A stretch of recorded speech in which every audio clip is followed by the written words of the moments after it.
Good afternoon, everyone, and thank you so much for coming to the 50th anniversary panel and reception gala for the Spectrum Center. Yes. Yes. It's so good to see everyone here. This is an amazing room. I've already been enjoying mingling around and just connecting with people that we all it's been a long time since we've been in the same place. So my name is Will Sherry, and I am the director of the Spectrum Center. And Thank you.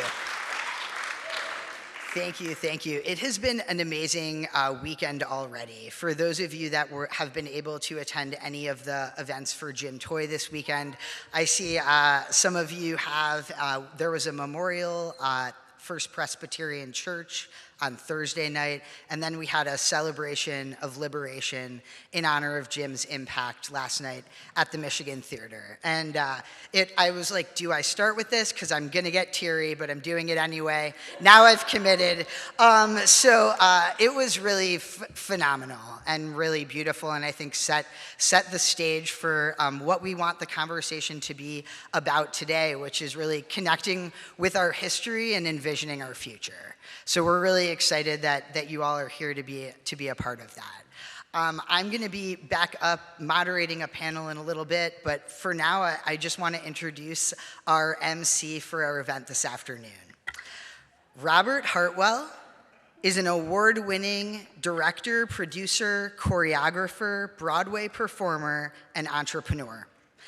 As a director and choreographer, Robert's work has been seen at Lincoln Center in New York City, at the Kennedy Center in DC, and numerous theaters across the country.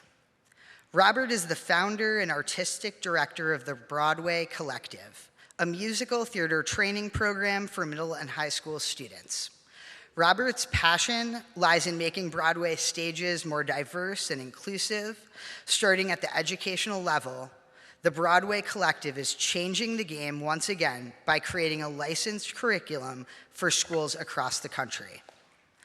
You might know Robert from his viral social media post after purchasing a 200-year-old colonial mansion, which was built back when slavery was still legal federally in the US. Robert inspired millions with his message of reinvention, liberation, and hope.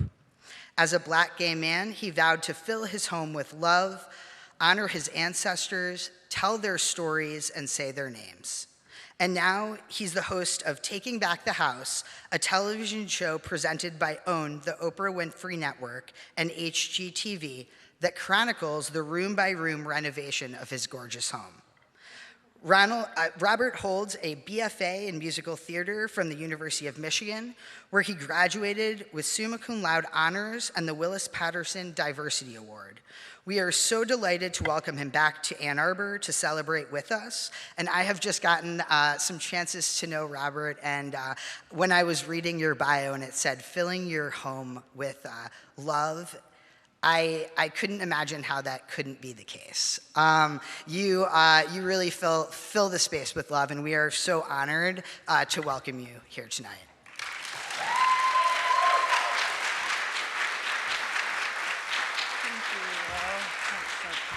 Thank you so much.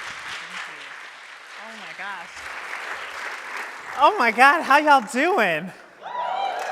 Oh my gosh, that was so kind. Thank you, Will.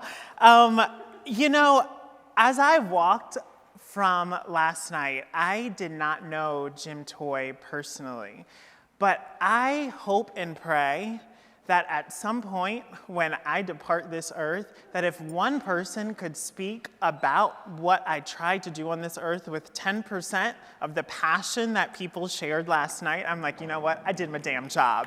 Because that was, if you were there, will you raise your hand? That was so special, right? And so I just want to thank the Spectrum Center. I want to thank the University of Michigan for allowing me the opportunity to be here with you all.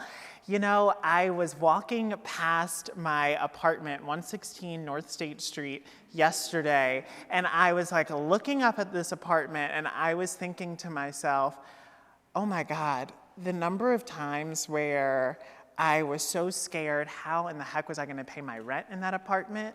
Or the moments where my heat or my electricity got cut off in that apartment, and I think of like how far I've been able to come since then, right? But it's not about that, it's about how far we've all been able to come. And as I was learning about Jim last night and learning about the legacy that he has left for us, I thought what an incredible opportunity each of us has. And something that I felt in my spirit was the idea that weeping may endure for a moment, but joy comes in the morning. And when I woke up this morning, I had such incredible joy in my spirit, and I started to think of the legacy that he left. And the fact when you share that it being the first LGBTQI center in America for college, like, what?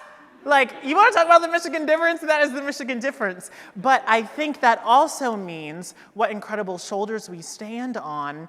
But I believe sometimes when there's a departing, their placement of being here and holding us up, they then become our cheerleaders, and then we have to be the shoulders for the next people, right? So I think why we are all here today is that, one, we've all made it through some bad days. Has anyone made it through some bad days? Just me up here? Yeah? You are alive, and there is breath in your body because I believe you still have a story to tell, but I believe that you have some shoulders for someone else to stand on, yes? So as we are gathered here together today, I hope that we get the opportunity to celebrate, fill our tank back up, because we just went through the absolute unthinkable over the last 2 years. But I really hope that we also walk away with action in our feet and in our hearts and our minds, because the work is just beginning. The work is just beginning, and it is up to us to make visible, especially to the most vulnerable and unseen in our community, that we have their back and that we are here. So if you're with me today, can you just like stand up? Just stand up, like give me some energy, okay?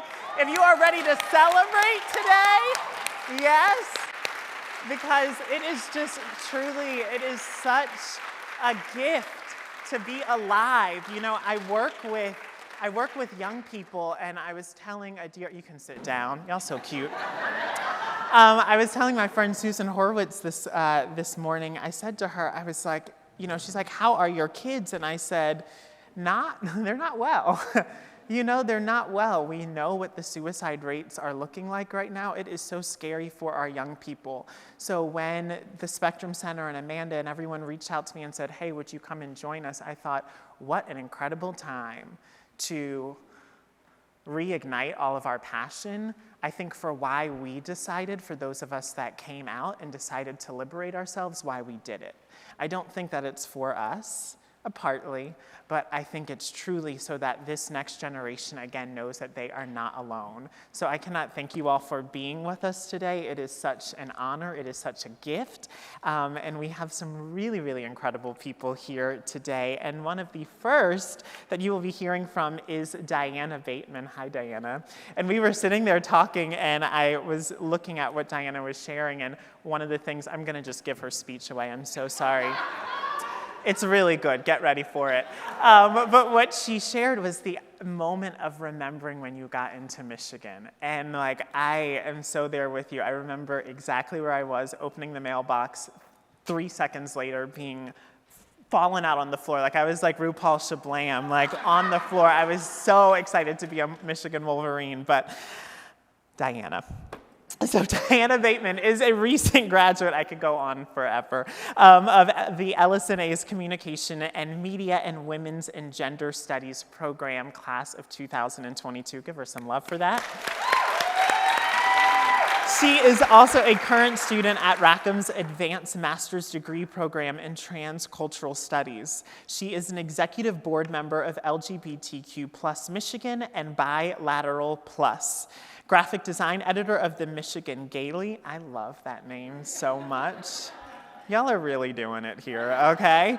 A member of the Spectrum Center Programming Board and also editor-in-chief of Michiganasium Yearbook. Diana is honored to be the recipient of many scholarships and awards, including the Chris Armstrong Scholarship and the Ronnie Sonlo Cornerstone Award. Can we please give a very warm welcome to Diana?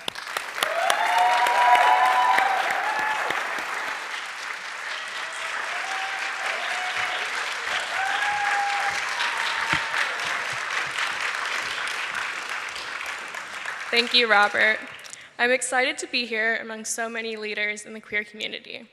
At Michigan, surrounded by so many smart and talented people, I think every student feels some aspect of imposter syndrome. I certainly felt that at first, but Michigan's welcoming environment, especially through the Spectrum Center, made a big difference for me. As I finished high school, Michigan was at the top of my list, and when I visited Ann Arbor, the campus felt so welcoming. I couldn't picture myself going anywhere else. But I wasn't sure if UM was going to be a reality for me. I come from a rural area out of state, where even going to college isn't a reality for many of my peers. I was the first person in my county to apply to a school like Michigan, let alone get accepted, and then to receive an amazing scholarship. It just blew my mind that this was even a possibility. I've always been curious about the world and how different identities shape individual experiences. I was in the honors program, majoring in communication and media, but then I got the chance to take a class in LGBTQ+ health and absolutely fell in love with women's and gender studies. So I went for a double major. I spent the past 3 years finishing those programs while also trying to figure out how to extend my time at Michigan. So I started an advanced master's degree program at Rackham in transcultural studies. That's my academic path. But as you all know, the real Michigan difference is the experiences we have beyond the classroom. Among many involvements, my two main things are the Michigan Enzian Yearbook and the Spectrum Center. I came to the Michigan Enzian with 4 years of yearbook experience, and I worked my way up to editor-in-chief for book 126 and now 127. In that position, I feel like I can shape how we represent the university in this moment and what stories will be read years from now. I also got involved with the Spectrum Center as a freshman, attending LGBTQ+ Michigan meetings and events like Pride Outside. Since then, I've worked with my fellow student leaders, creating space for queer journalism with the Michigan Gala, restarting the Bilateral Plus community for fellow Bi Plus members across campus, working directly with Spectrum Center on their programming board, and supporting all of my trans, ace, and queer friends in creating spaces that work for them. I always knew how expansive this campus was, but I didn't realize how many different firsts we had for the queer community. Like the Spectrum Center is the first LGBTQ+ student resource, the amount of queer alumni who've walked the same steps that I'm walking now, and the professors who are teaching amazing classes on queer history and making change every day. All this has given so much meaning to my Michigan experience. It's so great to know that I have a supportive community of people who believe in the work that I want to do and are there to help me do it. Which brings me to the impact of receiving the Chris Armstrong Scholarship. This scholarship helped ensure that I could continue my studies and focus on the important things that have helped me learn and grow as a person. And when I learned Chris's story, hearing that he was a part of queer history here and that he's still making change today, that made it even more meaningful to me. Being recognized with a scholarship that's specifically for someone like me, founded in honor of someone who shares that identity, coming from an accepting organization that is there to support you, has been so mentally and emotionally impactful. As I said before, we all face a bit of imposter syndrome when we come to Michigan. For a while, that hit me really hard, but being recognized with the scholarship was my own personal affirmation that reminded me I belong here and I'm on the right path and everything is lining up. So I want to thank Chris and everyone who made my own journey possible, along with all of you who have supported the Spectrum Center.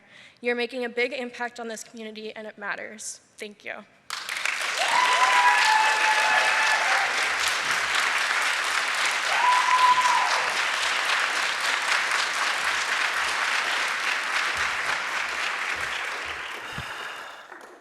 Don't do this to us, okay? Don't do this to us, my gosh. Also, how are you doing all those yearbooks? I did like 2 weeks on one of mine, and that is actually one of the clubs that I quit in high school. Like, I was not built for that, so thank you. Thank you. Thank you. So there are some folks that are going to be joining us now. One is Chris Kolb, who is the University of Michigan's Vice President for Government Relations, responsible for providing university-wide leadership, strategic vision, and effective management of UM's government relations programs at the local, state, and federal levels. You have a really big job, okay? Chris has embraced public service throughout his career with extensive experience in state and local government, public policy, and community relations, including 3 terms in the Michigan House of Representatives and service as an Ann Arbor City Council member. On his taking office, Kolb became the first ever openly gay member of the Michigan legislature. Yes, give that up. He was the state of Michigan's budget director for 2 years following his appointment by Governor Gretchen Whitmer in 2019. He was also appointed to co-chair the Flint Water Advisory Task Force by Governor Rick Snyder in 2015. Chris earned a Bachelor of Science degree from the School of Natural Resources and the Environment, now known as the School for Environment and Sustainability. Please stand up.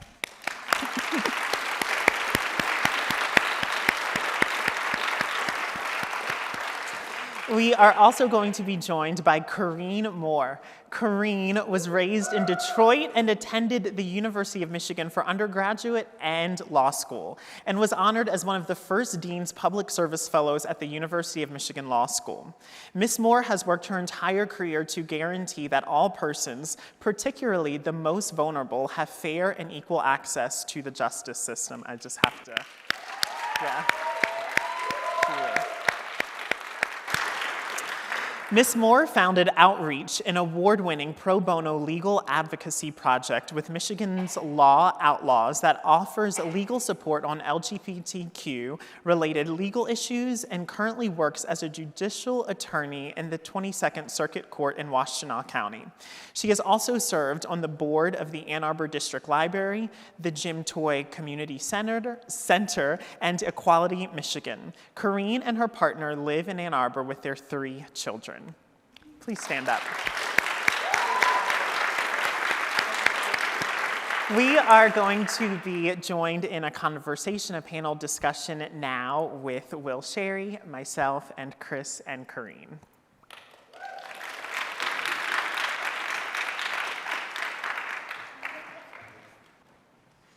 Will, okay, perfect.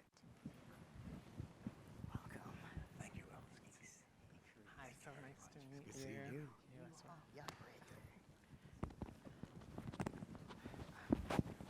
Okay, can everyone hear me? Yeah, okay, of course. I know we have professionals working all these things. So it's so good to be able to join you all in a conversation this afternoon about, our history and our future, and some of the things that that really fuel the work that you do in your roles and in your activism. I spoke a little bit about, as did Robert, about the history we've been reflecting on in the weekend, but also in planning for the 50th. I have learned so much more than I ever thought I would about the Spectrum Center's history, and been able to connect so much more deeply with those that came before us. Some of you might know that the Spectrum Center has been involved in an oral history project with the Bentley Historical Library for the past 2 years. We've been collecting oral history narratives from alumni across the country in a student-led project. There are now 27 oral histories on the Bentley website that you all can listen to, Jim Toy's oral history being one of them. It's a really amazing project, and what it has sort of reflected to me is how much it matters to students to be connected with our history. It's resulted in students saying, can we get more of our history in the center?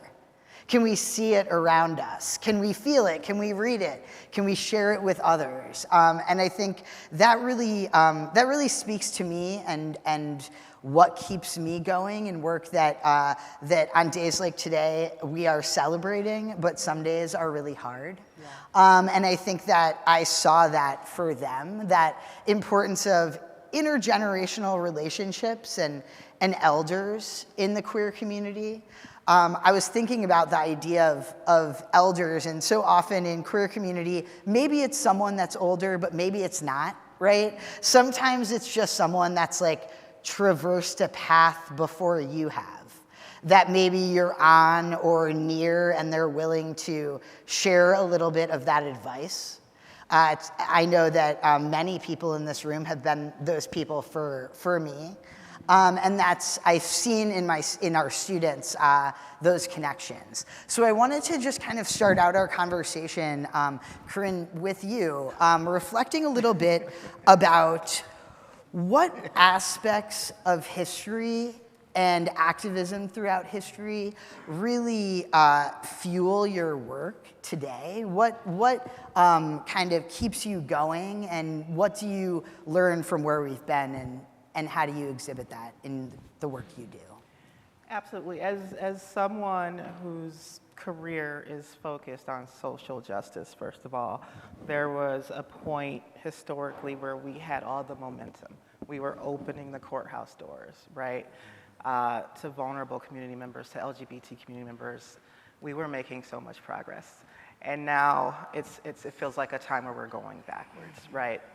Where we're on defense and we're not sure what tomorrow is going to look like. We're not sure what next week is going to look like. We're not sure if we're going to be forced back into the closet. And so for me, I'm someone who looks at the stories. It's funny you mentioned the Bentley Project, because I look at the stories of those who came before me. I look at their works and what they left behind for me. So for me, for example, it's Jim Toy. We look at his story, his work. We look at Marsha P. Johnson. I look at Langston Hughes. So many people. Audre Lorde, I'll reread her memoir, right? And see what she went through and where she ended up and how far we've come. And also just those large events where we come together, because so many of us had to live, in the closet and quietly, and not make too much noise, right? But when we come together, for example, Stonewall, every time we march, right, I think of Stonewall. I think about how beautiful, how intersectional, when we come together, it is undeniable, right? And that keeps me going. Yeah, thank you. Yeah. I really resonate with that, and at this today with the slides going, and at the event last night, you can when you can like see something and you remember it in like your whole body, like you feel it, like you remember how connected you felt, right, and how almost safe in a way together. Right, in that way. Similarly, for you all, are there aspects of history that you pull from in your work today? I would definitely say yes. When I think of the American musical theater, we know what it is built from. It's built from minstrelsy, And so for me, as a Black man, it is very important to me that when I was in school, I think there were 80 people in my program here at Michigan, and there were 9 of us that identified as Black or brown. And there was so much that we needed to learn on our own. And so for me in the education space now, it's like I never want a student to feel that or to experience that, but beyond that, when I think of our history and how far we've come, I also realize like the huge gap of access to education, and so many people during our racial reckoning in this country that was really widely sparked in 2020 was the idea of, well, we want to see more Black and brown people on stage. Well, here's the thing. We do more than sing, dance, and act, okay? But we cannot if we do not have the tools, if we do not have the access, right? So for me, it's always trying to figure out how can we bring educational programming to students, whether it is they want to be in the performance route or whether it is they want to be writers so that we don't have to only do Dreamgirls or Once on This Island or Ragtime. Or how do we find, directors and choreographers? It's like we got to get them when they're young to show them the possibility. And so when I think of, and I actually have a cakewalk, like 8 by 10 in my office. And when I'm having moments, and right beside it, there's a quote that says, "You haven't come this far to come this far." And when I'm like, especially during 2020 when I wanted to burn it all down, Jesus, I would like look at that, and then I would see that quote, and I'd be like, I've not come this far to come this far. So definitely for the work that I do with students as a Black person in a field that is really birthed out of something quite traumatic, it feels very fresh and alive and like a deep responsibility. Yeah, thank you. Yeah.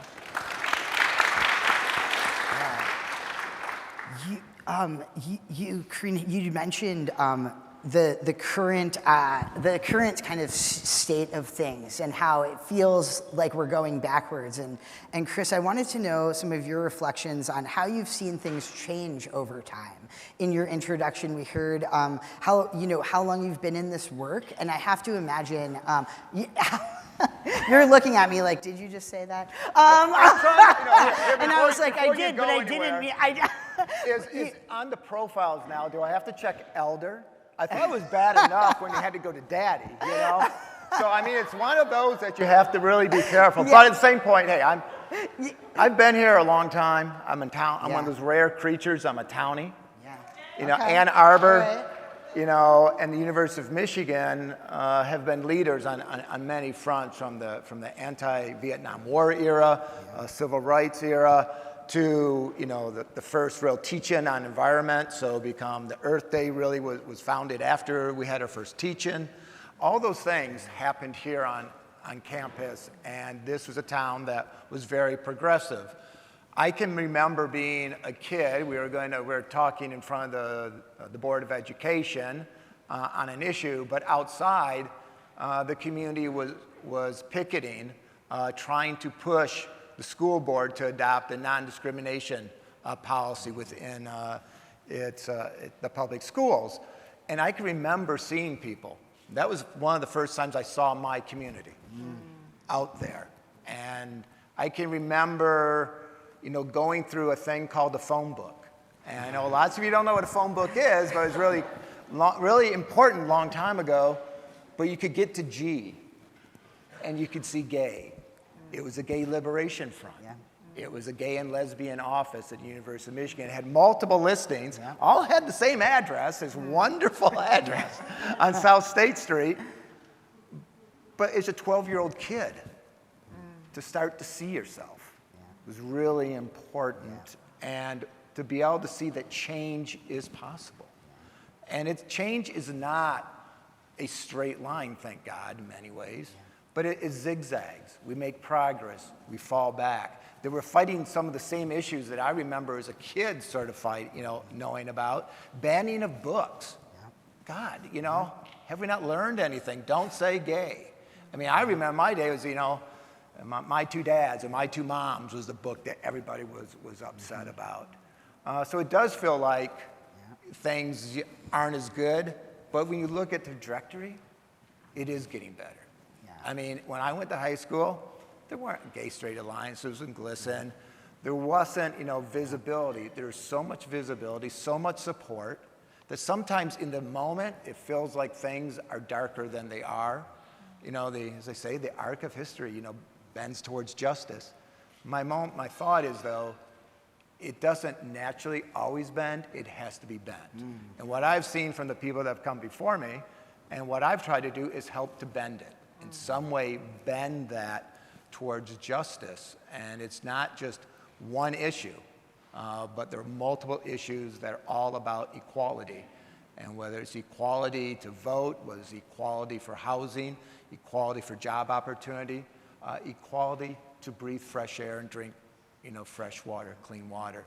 All of those are interlinked together. And we have so many allies out there when we look and see how broad this fight really is, and how far we have come, and how far we still have to go. But I always see the glass half full. No matter what's going on, when we're fighting, you know, the anti-gay marriage, when it was in front of the legislature, and it had to come with enough votes to block it there. we did. But I saw, what it meant to really put yourself on the line and to think of the people in this room who do that every day, to think of Spectrum Center that is a light on campus, to think of all those folks who have helped us get to where we are today. That's what I think about and look forward to seeing where we're all going to go, tomorrow. Yeah, thank you for that. I really resonate with that idea of visibility. I remember coming to the University of Michigan as a graduate student, and I was coming from a small liberal arts school in Ohio, and I don't know what I was looking for an apartment, and I don't know what I put in the search, but the term LGBT kept coming up. I must have put like lesbian or something, and it kept coming up, and I'd never seen it. And I had no idea what it meant. And I remember coming to the University of Michigan and the visibility, and how much it means to have a way in which to see yourself in the future that creates possibilities for me around my gender that I couldn't have put together. Right? And we see that progress with the access to information and internet and the programs we have. And to your point, we are also really still working for visibility for everyone in all spaces. To your point, Robert, about certain fields, about certain schools and colleges, certain experiences in high schools where that visibility is not as there, and that there are policies and laws that are really inhibiting and creating less and less of that at times. Yeah, I'm wondering, as we kind of reflect on some of the challenges now and into the future, what some of your all's visions for the future are. How do you kind of see yourself contributing to those visions in the work that you do today, for any of you? I think just a lot of giving me that side eye. I see you. Just like, that's for you. I think, honestly, the word that we kept saying so much last night was a lot of misbehaving, right? Like, truly, though, like this next generation, I'm like, whoa, I've learned so much in the classroom from my students. Like, they will fight you. Like they will fight you and let you know what is up. But I love that, because that is how movements are made. That's how real lasting change happens, And so I think the future is as we continue to come out of hiding, not being afraid to talk also about the good stuff. Because I think that is what gives us fuel to keep going, So I remember, it was the summer of 2020, a parent had emailed me and said, I'm just really curious why, in one of my lessons with the students, was I talking about, home ownership, and did I think that was, they didn't think that was necessary for me to talk about my home buying experience. And I was like, here's the thing. I didn't see someone buy a home in my family, and you probably did, right? Many times over. I need every student in this classroom to know, although I am a single gay man, there is so much possibility here for you. And we must talk about it as much as we need to talk about the fight. We also need to talk about the good days. You need to talk about the mountaintop experiences as well, because when you're in the valley, it is, which so many of them are right now, it's going to give you something to hope for. If you don't have that, why wake up? So I let them know. I will not stop talking about it. But I think that is what I hope to see for the future, just more of us continuing to share our joy, because I think that they really need it. Yeah. Yes.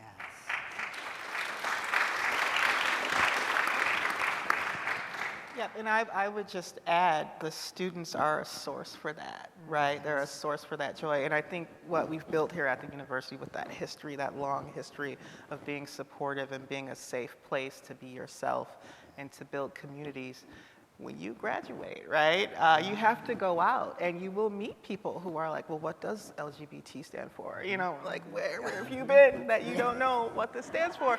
And you have to start over in so many places and just educate, right? And just to let other people know that you exist, that you're out there, and that you belong, right?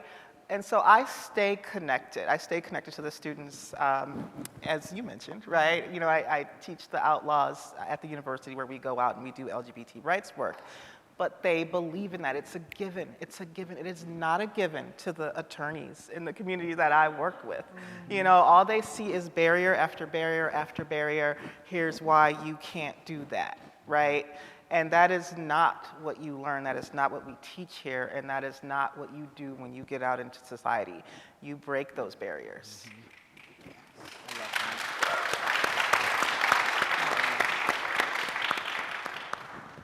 You know, I look at it about being able to shine in every space, that folks will be able to occupy every space. You know, and I guess I am old. But, you know, I remember when, you know, we had to scratch and claw just to have a little place that felt like us. And we've gotten bigger and bigger spaces. But I want to see a day when we occupy all those spaces. And there's not a space that is closed to us. Not a rural community, not an urban community. Nowhere is closed to any of us, but we have all open doors. And that's what I think, you know, the future's about. That doesn't mean we don't need our own spaces, that we don't need spaces to come together and understand why, you know, to share with each other. But I want to be welcomed in all spaces and be able to go there. And that, to me, is sort of how I look at the future. And you can interpret that any way you want. But when you're able to go all places and you're able to shine and have opportunity, that is what I think success and the end point for me will be.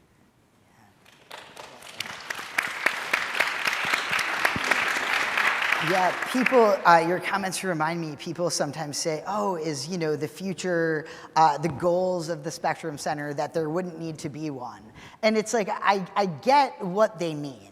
Right? I get what they mean, and I think what I take from that is, like, maybe we'd spend our time a little differently, right? There might be some work we didn't have to do in the same way, but that would free up, right? So much opportunity to do the type of work that you're visioning, the type of celebrating, the type of kind of sharing, being in community. We do, space in community is so critical.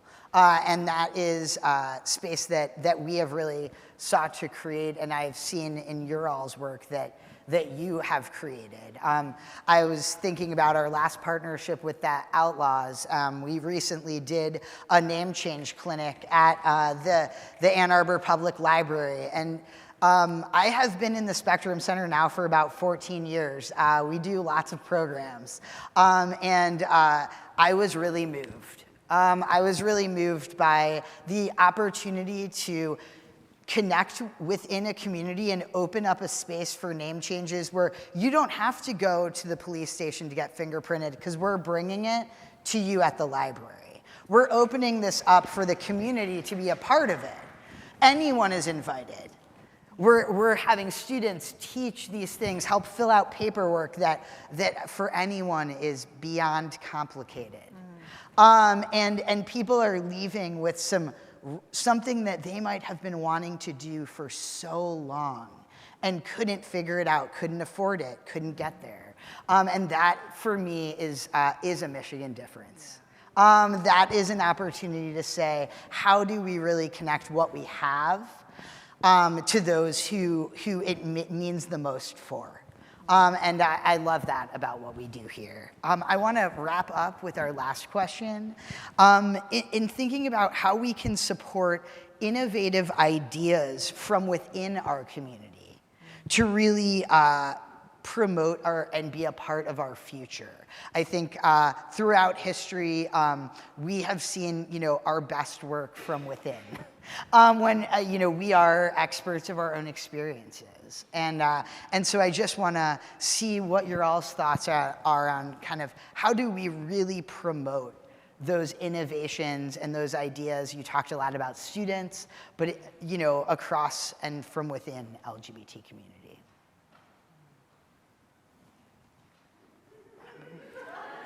It's you.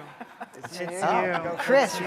Did y'all Chris, feel it's it? you. Y'all felt it too, right? Entire time. I think there's a couple of thoughts in my head, which is kind of a dangerous thing sometimes.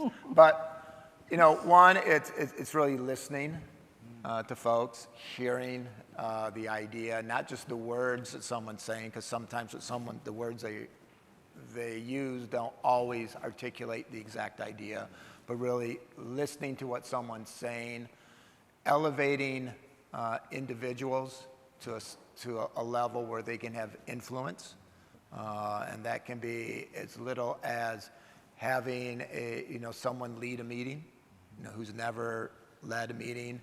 It's thinking about sometimes using verbal communication shuts out people who aren't as verbal, who aren't as comfortable. I'm not an extreme, but I'm an introvert. It's very hard for me to speak in public, and it's amazing. My partner will tell you that I don't shut up, but I don't.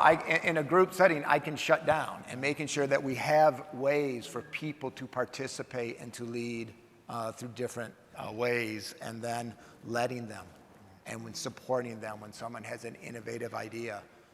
Let them lead, but give them the support they need. I mean, none of us got to where we are. None of us are where we are on our own. We've all been supported somehow. So helping to elevate not only the idea, but the individuals, and opening up, our table to more and more people. Because the last thing I'll try to say is, we need to increase the number of people at the table. We need to increase the number of chairs. And we don't win by subtraction, we win by addition. And the more people we have at the table, the stronger our community, in the broadest and narrowest sense of the word, will be. Thank you. That really, it making me think about some things I was thinking about with Jim Toy last night. That we really, we create space for others, and then Jim was such a great example of creating space and moving out of the way. And celebrated. I mean, Yeah. Jim always celebrated you. He really did. If he knew anything about you, he celebrated you every time you were there. And I know that because he would always celebrate me. And he made me feel the most special person in the world. Yeah. And that's the last thing. We need to celebrate each other. Yes. Young and old, black and brown and white. So we all have to be celebrated. And we don't do that enough. I think we've mentioned that up here before, that we need to celebrate each other. Yeah, I think just being innovative is also taking a step back and not taking yourself so seriously, right? That's what Jim Toy was about. He always had a flair. He always had a feather boa or a construction cap. He was amazing, and just as a Detroiter who's kind of come from a working class family, I work and work and work and fight and fight and fight, and I can be a soldier for social justice. That's great. But I need to relax, right? Like I need some color, I need some flair, I need to live. We are so beautiful, right, in who we are, but we also need to take a step back. That's innovative in this world, right, in this country, where we're all fighting, for whatever it is we think the objective is. The objective is happiness, right? It's happiness. Cool. I love that, Corrine. I would share, I am so here for our celebration. I am so here for our rest as resistance, my God. But also taking care of our most vulnerable in our community. Because I think it's so easy for us people outside of our community, there are inherent there are bias. And then I think there's also bias for us to also reckon with. And I think when we look at our community, we would not have Stonewall without Black trans women. And so for us, I think it is an opportunity for us to start taking care of members of our community that we have othered and members of our community that we have just relied on them to take care of each other. But I think our Black and brown trans sisters need us in such a real way right now. So even, and I think you figure out what way it works best for you, but I think we need to challenge ourselves a little more because we are so always asking for someone else to bring us into their space. We have to do the same for everyone in our space as well. So I think taking true care of everyone in the community, yeah.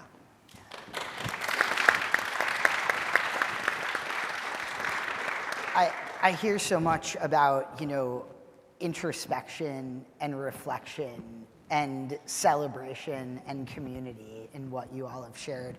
I really, really appreciate you being a part of this panel and this 50th anniversary celebration. It is what we wanted. We wanted a feeling of family and togetherness and celebration and push towards the future in what our students and young people, I think, expect, as they should. And it's just been so valuable as we think to the next 50 years of the Spectrum Center to really pull from where we've been, where we are, and where we want to go. So thank you all so much for being a part of this celebration today. Robert, I'm going to hand it back to you to close us up. Yes. Also, can we give it up for this set? Yeah. I see you. Stunning. Oh my goodness. It's like very somewhere over the rainbow. I love it. How y'all feeling? You good? What a responsibility we have, right? But I think the greatest is our responsibility to our joy and to continue to celebrate and to continue to lift each other up and also to continue to rest. Karine, I love that you said that. I'm like, yes, my God, because when we take care of this, I believe we're so able to show up for our community and show up for this world in even a more vivid way. Also, I love your jacket so much. Can you just stand up for us, please? Come on. It's good.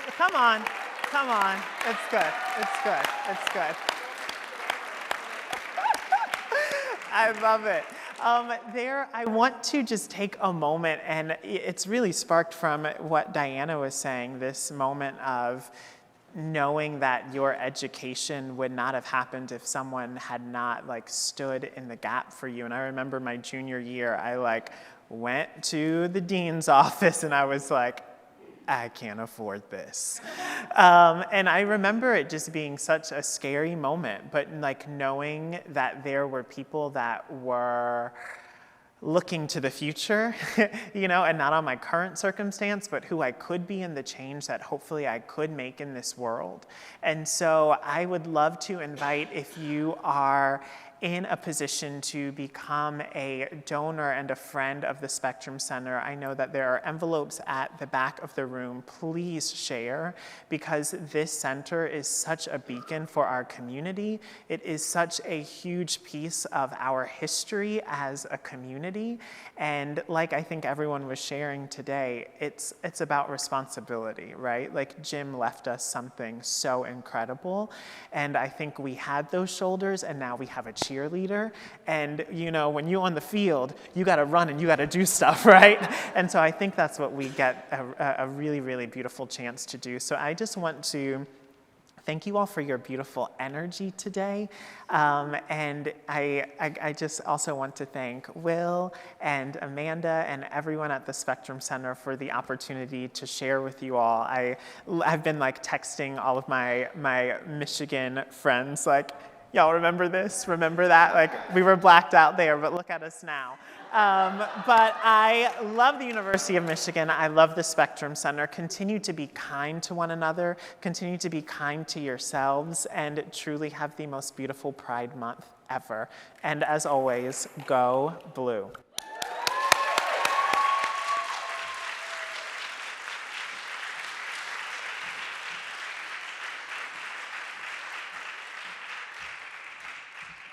Well, that's the end of our program, and we want to invite you to mingle with each other.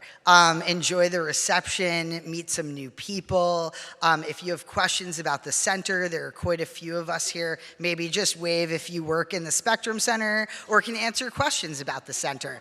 And on behalf of the Spectrum Center and student life at the University of Michigan, I want to thank you all so much for being a part of this afternoon, and to the university for its support for 50 years.